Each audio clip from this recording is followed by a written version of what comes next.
ပေါဖော်ကြီးမျိုးအရက်ကရိုအတွက်ဥရခရိုယူဒဲရဲ့စစ်တူရင်အကွက်ဥရခရိုယူဒဲကဖွဲ့စည်းပုံခြေကဥပဒေမှာပါတဲ့အမေရိကန်မှာမွေးတဲ့ကလေးတိုင်းဟာမွေးရပါနိုင်ငံသားဖြစ်ခွင့် Protected as Cash Cartel ဆိုတဲ့အမေရိကန်နိုင်ငံသားဖြစ်တဲ့ပုံမကိုပယ်ဖျက်ဖို့ကြိုးပမ်းနေခဲ့ရမှာအမေရိကန်ပြည်ထောင်စုဗဟိုတရားရုံးချုပ်ကနေတရားဝင်တည်ပြုပေးလိုက်ပြီးအောင်မြင်ခဲ့ပါပြီ။အဲ့ဒီပုံမဟာ1868ခုနှစ်ကအတည်ပြုခဲ့တဲ့ဖွဲ့စည်းပုံခြေကဥပဒေရဲ့ Tobit Version အမုံ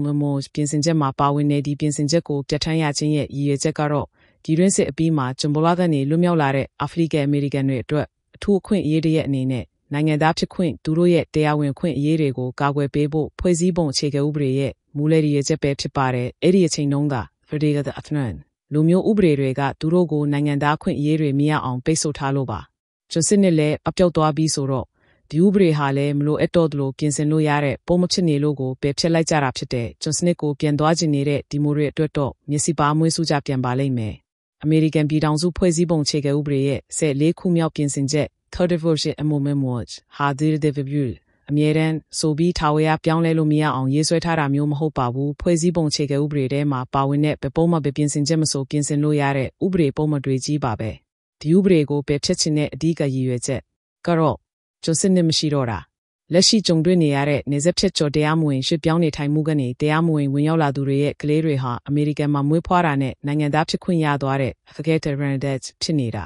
နိုင်ငံတကာကနေအမေရိကန်နိုင်ငံမှာကလေးနိုင်ငံသားဖြစ်ဖို့အတွက်ကိုအဓိကရည်ရွယ်ပြီးကလေးလာမွေးကြပြီးကလေးနိုင်ငံသားဖြစ်ခွင့်ဥပဒေကိုကလင်ကကျနေလဲနဲ့အလွဲသုံးစားလုပ်တဲ့ပြဿနာတွေကိုတားဆီးဖြေရှင်းဖို့ပါ။တမိုင်းကြောင်းကိုပြင်ကြည့်ရင်အမေရိကန်ပြည်တွင်းစစ်မတိုင်မီနဲ့စစ်အတွင်းကာလမှာ Autocracies တဲ့သူနဲ့ရဲ့ကောက်ချစ်စင်လည်မှုအမေရိကန်ပြည်တွင်းစစ်မဖြစ်မီကာလမှာတောင်းပိုင်းပြည်နယ် Expedited Torches တွေဟာစိုက်ပျိုးရေးကိုအဓိကထားပြီးကျွစနစ်ကိုအကြီးအကျယ်မိခိုခဲ့ကြပါတယ်ဒီတောင်ပိုင်းပြည်နယ်တွေဟာ Autocracies ပါတီကိုအဓိကထောက်ခံကြတဲ့သူတွေဖြစ်ပြီးကျွစနစ်ကိုထိမ့်သိမ်းထားဖို့အပြင်းထန်ခုခံကာကွယ်ခဲ့ကြပါတယ်သူတို့ကပြည်နယ်လိုက်ကိုပိုင်အုပ်ချုပ်ခွင့်နဲ့ဖွဲ့စည်းပုံအခြေခံဥပဒေအရပိုင်ဆိုင်မှုအခွင့်အရေး Declaration တွေကိုအခြေခံပြီးကျွန်တွေကိုပိုင်ဆိုင်ခွင့်ကိုခုခံကာကွယ်ခဲ့ကြတာပါ